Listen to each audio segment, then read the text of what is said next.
sharing my journey, how tough it is. Whether you are far from your family, you still can do something about that. And discovering my passion in life, that's made me really stronger mom in order for me to become the better version of myself. And I became the role model for my children. So while my children is watching me sometimes doing on live, they was very amazed, and they showed how they love their mother. So that's make me realize that, oh, I have to keep continue to do these things because my daughters watching me while they are growing, while they grow, and of course I support their dreams.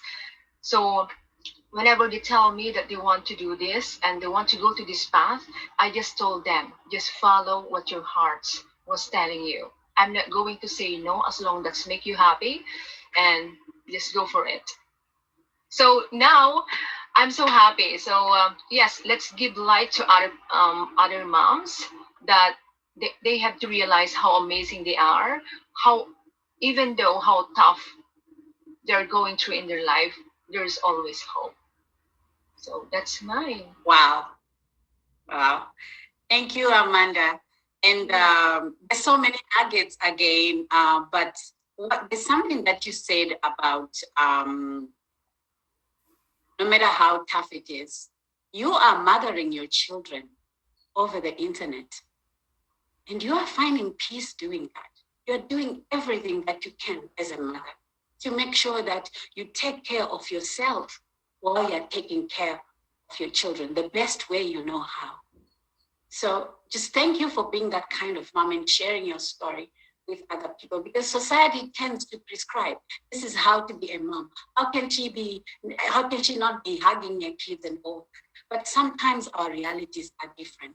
I'm also an immigrant mom who came here for various reasons. And I have also mothered over the internet. Sometimes I couldn't do a video call because the connection at home is bad. So I feel you, I hear you, and I affirm you. And as for being role models, we are the best example to show our daughters and our sons. So if we model mediocrity, they are going to follow that. If we model the best version, or we keep trying to be our best versions, they will copy that. For me, motherhood is a tall order, because we are teachers whether we like it or not. The teaching begins when we conceive in the womb.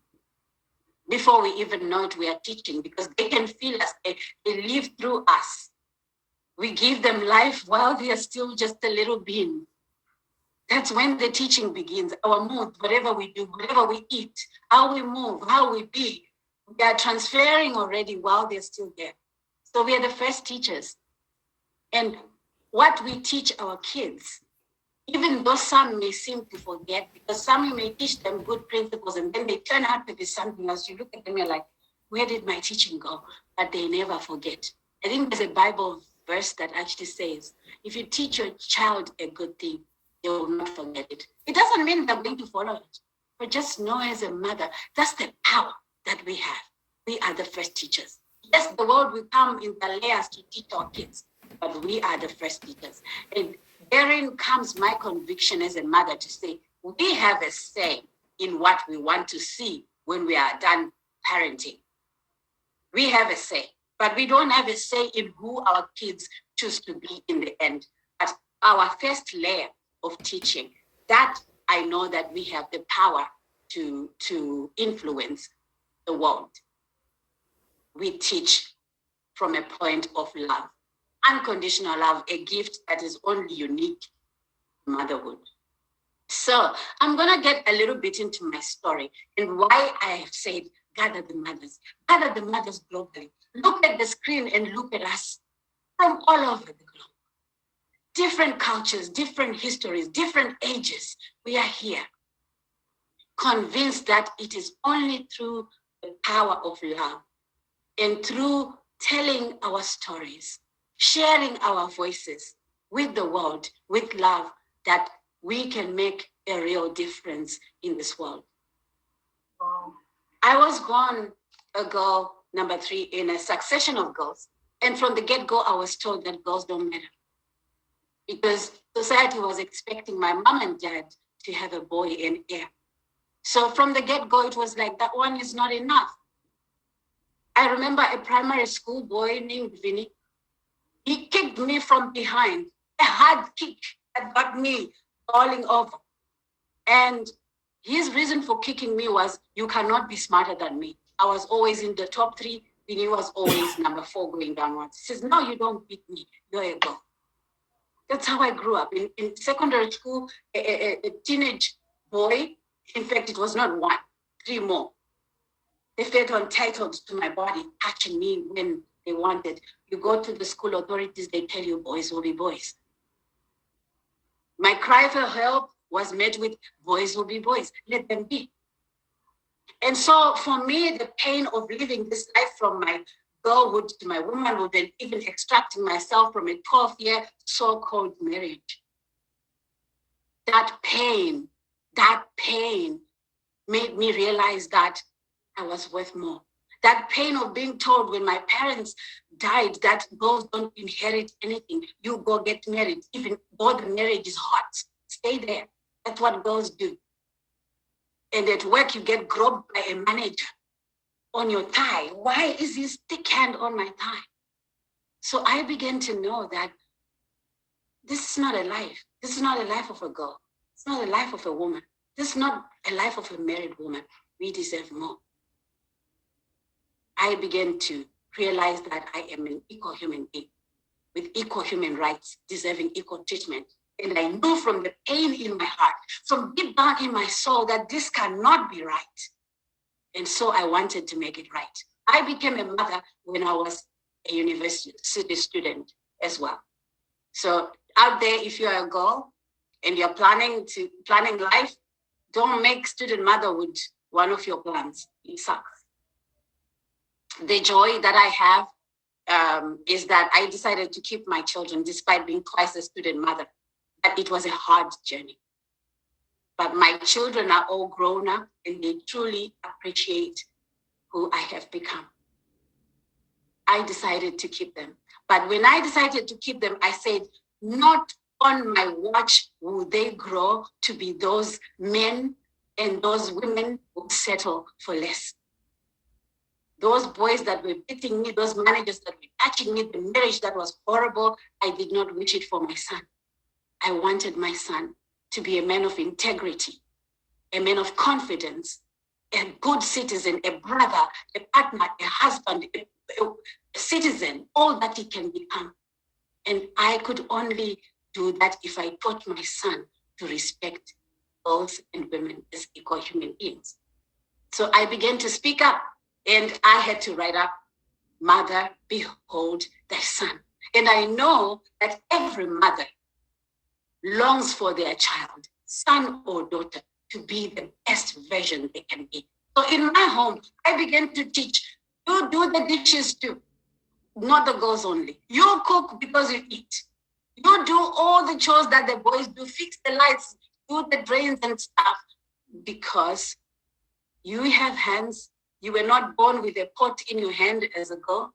And these are the messages that were taught in my house, because my quest as a mom was to see all my children become equal. And I know that each mother has that love for their children to thrive.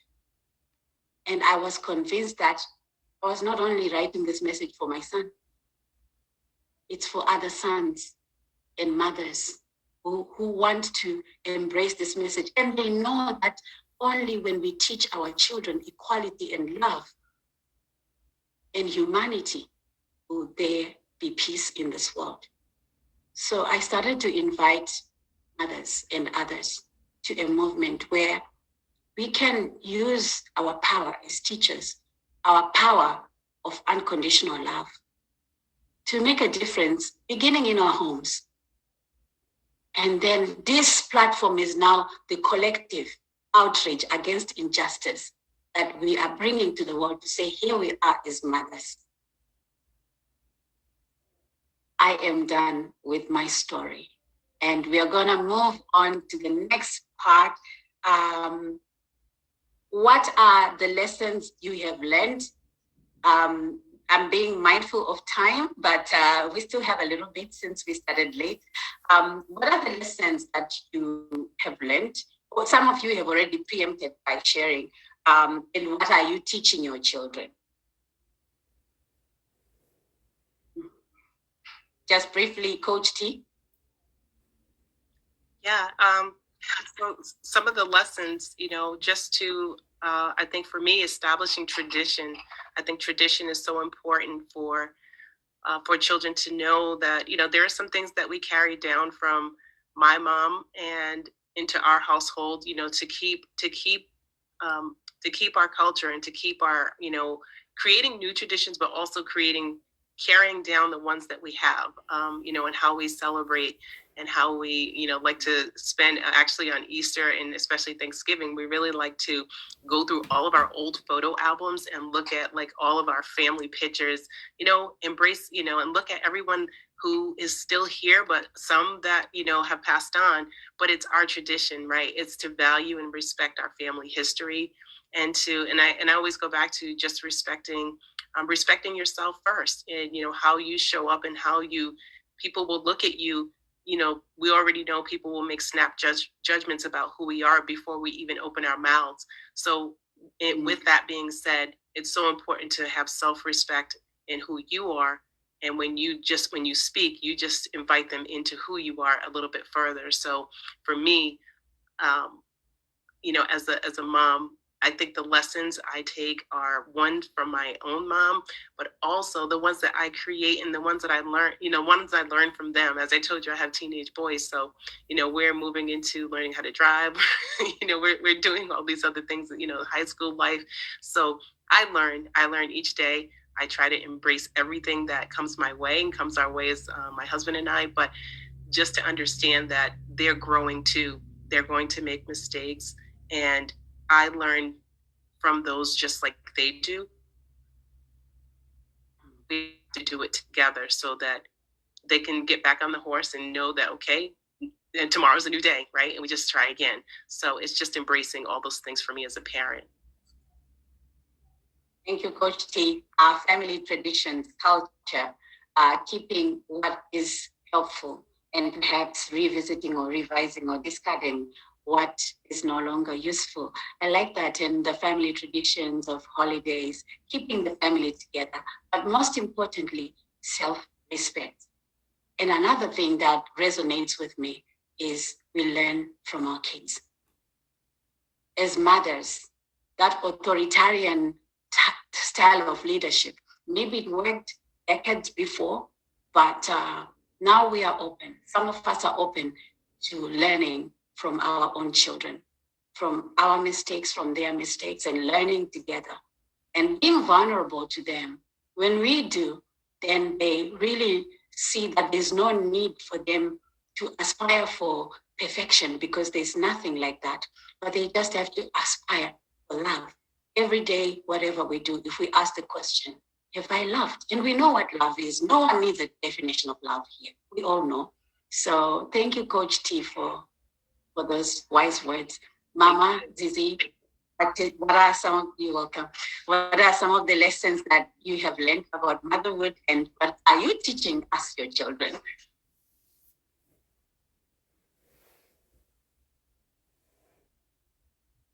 Unmute yourself.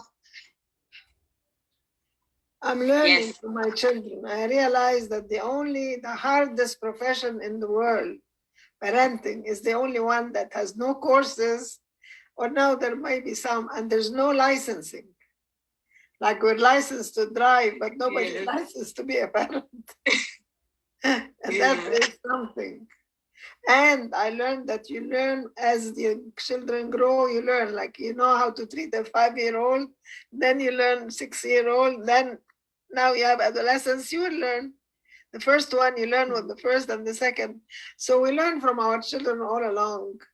And I wish there would be certifications for people, husbands and wives, before they become. I think we're working on the certifications. Wouldn't that be nice to have a certification course, and then they say, well, I'm certified to be a mother. Are you certified to be a father? Yeah. So I remember when I was on Tika TV and taking an interview, and I said, as mothers, we are qualified. And the interview was like, Francesca, you just said something. You said, as mothers, you're qualified. I said, yes, you're qualified to change this world. Do we need a certification? Do we need, no, by just being a mom, you're qualified because you have love already. You've chosen to give life. Thank you, Mama Zizi, for that. Christina, you next. Unmute yourself, please. Thank you. This has been a beautiful hour with you, amazing ladies, in your stories, and I've just been really touched by everything I've heard. And to sum it up for me, what is coming to me at this very moment is that we are all in the same classroom, and that our sons and our daughters, they too have their own journey. And I do believe that we each have our own divine purpose in life. And for me, this journey through motherhood and through marriage and self-love, deep self-love, what I learned the most is that I had to heal those places in myself, including my parental relationships and especially my mother relationships. And I have found that in order for me to really serve the world in where I would like to contribute that pure love and volition of service, I needed to heal those places in myself to be able to be read, to be able to be heard, to find the true essence of my voice. And that came down to healing that place of not feeling good enough. And from my community work and my coaching, what I find with all mothers and daughters and sons and fathers is that when we heal that place of knowing that self-respect and having that place of deep self-love, it's from forgiving our past and healing the relationships that we had that were imprinted and planted in there in the first place. And that takes a lot of inner work. And I know that I had to be willing to do that in order to be the demonstration of what I say that I am. And trusting too that it's a life in progress. And my relationship with my son, my relationship with my mother, and my relationship with others comes down to that connection with source and gaining that self-love that I want to share and teach the planet in order for everyone to heal. And that brings me lastly to this quote that I love. And it's this: people don't remember what we say. People don't remember what we do, but they do remember how we make them feel. So when I come to that place of, if I'm going to speak like this beautiful opportunity that you have given me today, and remembering the pain of my relationships with my son, my mother, and all of that, and just bringing it back to love and trusting that it's all going to heal, and that I never graduate from the University of Life. And it's just this continuation of that we share our journey as we all teach as coaches and as writers and as speakers. I believe it to be a journey in humility and learning pure love, and learning also how to shine in our own light with all the encompassing teachings and learnings that we have from all the masters and from each other today. So I thank you all. This has just been so beautiful for me. Thank you. Thank you, Christina. Thank you, Christina. I think before I comment, I will go to Amanda, the lessons that you've learned and what you're teaching your children. You already told me you are the role model, so you can say something that's really coming from your heart that covers what lessons you've learned and what you're teaching your children, what you want to say from the heart as well. Oh, hi. So for me, it's made me really deep for a while, because I was living into an environment that we push us with this from the society, from this environment, from the government, that you cannot do this, you cannot do that. But I was stuck into that situation last time. through personal development from the Mind Valley, because I heard Christina, she was talking last time. I was, oh my God, that's where I learned. That's how I grew as a mother, as a woman into this world. That when I dive deep into what you call personal development, that's the only time that I realized that I can do a lot of things being a mother. That we can also design our own life from these 12 categories of life. That's the only time that I realized I can do great things rather than listening to this traditional that I was living last time. Can you imagine? I was stuck in my life for over like 25 years listening to this voice. Like, you cannot become successful, Amanda. You cannot be a speaker. But I changed my limiting belief into empowering belief through dive deeper into personal development. That's why I'm so excited now. I called myself being a life coach, being a transformational coach, and I was being ill last time. You know what? I experienced, I had cancer, tuberculosis, and gone through many sicknesses in my life. But my mom told me that it's okay to be being sick because I got these sicknesses from them. But again, there is always a way in order for us to change those limiting belief into empowering belief. So that's where I realized that I can change the paradigm.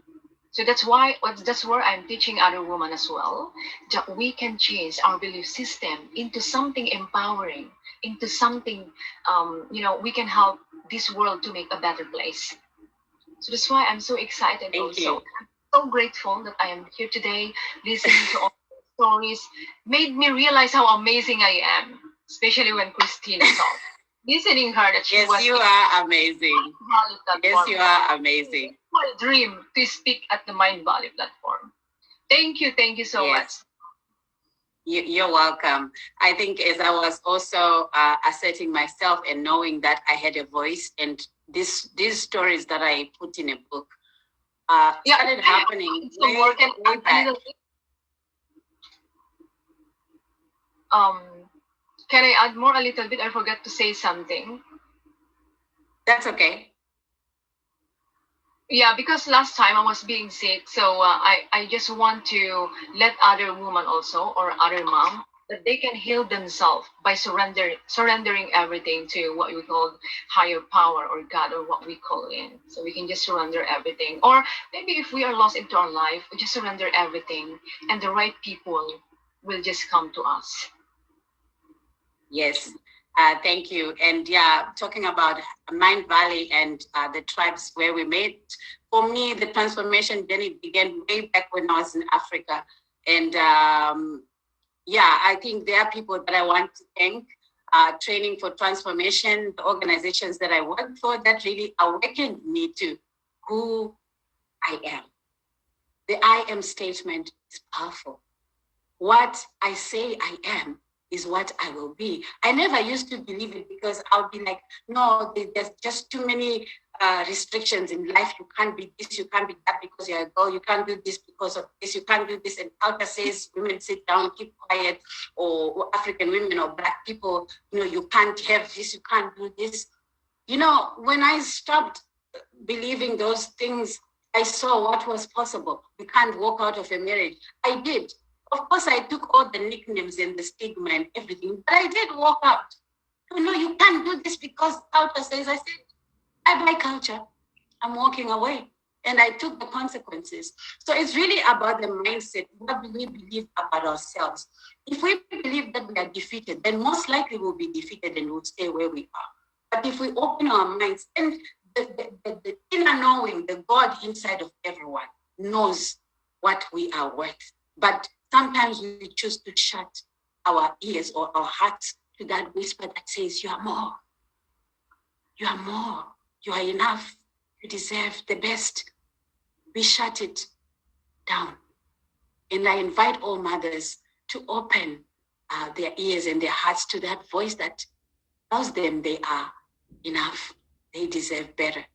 Rocking your mother identity and your other identity unapologetically. Coach T said it in her biography that she is balancing. She's a mom and she's a business executive. She's doing both. Sometimes I'm amazed, or I'm surprised at how people look at motherhood and tend to take mothers for granted. She's just a mother. Mothers today, I want you to know that all the titles that you have as CEOs, as whatever highest title you can ever think you have, for me, the best title that I've had in my life is motherhood, because all the qualities that you need to be a CEO, if you took all your motherhood qualities and put them into your CEO title, you would be the best leader ever, leading from the heart, leading from intuition, leading from all. Imagine how you manage the household and how you get everything done. Take that to your CEO role and see how much you will be able to do. So I do not believe that when someone calls me, she's just a mother, they are denigrating me. It's their mindset around what a mother can do. But what I've witnessed in this world is motherhood is actually a leadership model. And for me, that's the next thing that I'm going to be emphasizing, that the world needs to know that mothers are powerhouses. Mothers are love. Mothers power this economy. Mothers powerhouses. And it's high time we recognize that we have power to actually determine what happens to our children. Should we let our children kill each other on the streets? What if every mother tells each child that each child is equal, no matter who they are, where they come from, how they are born, whether they're able, whether they're disabled? That does not matter. No one chooses to be born the way they are born. What if mothers started telling all the children in this world these messages that actually, children, wherever you are, wherever you are, however you look, you are equal? What if we all committed to that? What kind of a world would we have? So as we come to the close of this session, I think we're going to finish at 2:45 because we started like 15 minutes later. I'm coming back to Coach T. Coach T, how has been this session for you? How do you feel about sharing this story that you shared? And how do you feel about this platform? And I want you to end with, or I invite you rather, not I want you, I'm not commanding you. I invite you to end by Mothers United, or when mothers unite, what becomes possible for you when mothers unite? But first, by just checking in to say, how did this make you feel? It was great. I get so engrossed in other people's stories. So, I just have taken in a lot of what everyone has shared. And I think when Christina started out, it just really resonated with me about that healing piece, because it took a lot for me to get to a place to even share that story, owning it myself and sharing it in my book, and then being able to talk about it. So that healing journey is so important. So if I had to take anything away from today, and to share out there with everyone who is a mom, someone who is in a mom-like role, we have godmothers. We serve in a lot of different capacities, and like you said, in those titles. But I would just say to own your journey, and don't be afraid to go back and heal those pieces of you that haven't been healed fully. Get support of other women, or other people, mentors, coaches, therapists, social workers, whoever that person might be for you. But it's so important to go back and to heal those pieces so that you can be who you are to be, that you can show up powerfully in who you are. When I get certified in success principles through Jack Canfield's work, I spent a lot of time in that shame and guilt section of the work, because that's where I needed to be. I needed to go back and do my work. And in order to be a transformational coach and trainer, we all know this on this platform, we always start with us first. And when we can do that, then we can help others release those areas that no longer serve them either. And I just say to everyone that when you acknowledge that there's a piece of you that hasn't resolved, that is left open in some kind of wound, go back and heal that wound. Go back and heal it. And then you can see yourself, and like you said, things that you thought were impossible become possible. because your mind is ready for it and you're ready to receive it. So this has been a great opportunity for me. I'm so grateful to be here. I'm grateful to have learned from all of the ladies here because, you know, we're all in different journeys of our parenting. And I like to always hear and take a little piece away of something that I can use in my tool bag as a mom. So this is beautiful. So thank you. Thank you, Coach T. I know you have this book. We're gonna talk more about the boys. There's a program that's going on right now with, right now I have 22, 23-year-olds in a pod where they are talking about their mental health and building mental strength. And they've chimed in with their families, with their moms and dads to say, Mom, come here, come and hear what's happening. So we'll talk about that much later. What becomes possible when mothers unite, Coach T? Say that last part again. What becomes possible when mothers unite? Oh man, the collective energy. I just think the collective power, you know, the power of all of our voices, it just helps give everyone who is feeling like they need to hold back, it gives them permission to say, it's okay for me to show up and own who I am. I don't have to be like anyone else on this platform. I can just be me. I can own me. So collectively, we just give ourselves permission and we can own all parts of who we are without any apologies. Yeah, and as we do, we invite other mothers to join the collective because we are just starting. This movement of our collective energy, our collective unconditional love, our collective outrage against injustice. We must speak our pain. We must bring it to the fore so that we can heal and blossom into the flowers, into the light that we are. Mama Zizi, what becomes possible when mothers unite? The world will be another world. The world will change. The universe will be another universe. It's a very powerful energy. The energy of love is the only energy that exists. And it is the thing that changes the world. So I can see a world. And by the way, you have such a motivating voice, another one of your assets. So use it. I think we need to spend a few minutes just of forgiveness of ourselves and of the ones that either, especially the ones who hurt us, because they did us the biggest favor. We learn the most from people who hurt us. So let's spend just a minute of forgivingness for others and ourselves so we can disentangle as part of our life.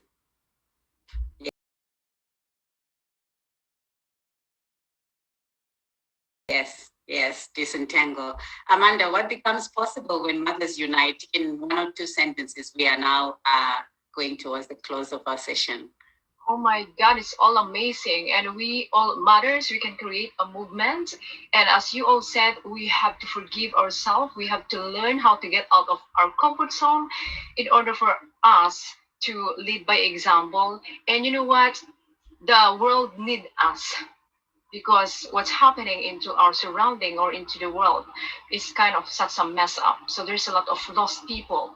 There's a lot of depressed mom, and they need us. And I hope that this, our community will spread more. Your community, I mean, so it's our community. It's our community. You are right. Yes. We can create a movement. I can see it. I can see it vividly that the world needs us. The world needs more leaders to create a movement. We can use our voice. We can spread all to the world. Okay, Christina. Then we are, after Christina, I will say the last bit we are done. Thank you. What becomes possible in 2 lines? What becomes possible when mothers unite is the planet is going to finally heal. Us as mothers are the mother goddess energy of the planet, and it is our time now, and it is for all women to know that all the answers are within, our power is all within, and to remember that we are always connected to our source connection, and that it takes an instant to connect in every single present moment that we share. And you, Francisca, are such an inspiration to all of us and to all mothers in the world because of your deep and beautiful story. and the depth of your journey and who you are as a person. You are a true example for all of us. So thank you. And I'm so honored to have been here today to share the space with all of you. Thank you. Yeah. Thank you. Oh my gosh, you're bringing tears to my eyes. And thank you. You are all amazing. All the things you said about me, they're true about you. And as we come to the close of this, when Mothers Speak Facebook Live Summit, whatever you call it, gather the mothers. Tell them what is happening here. Let them join Mothers United. We are united in our diversity for the love of ourselves, for the love of others, for the love of the universe. Let's do this. Thank you, everyone. Thank you. Bye. Bye.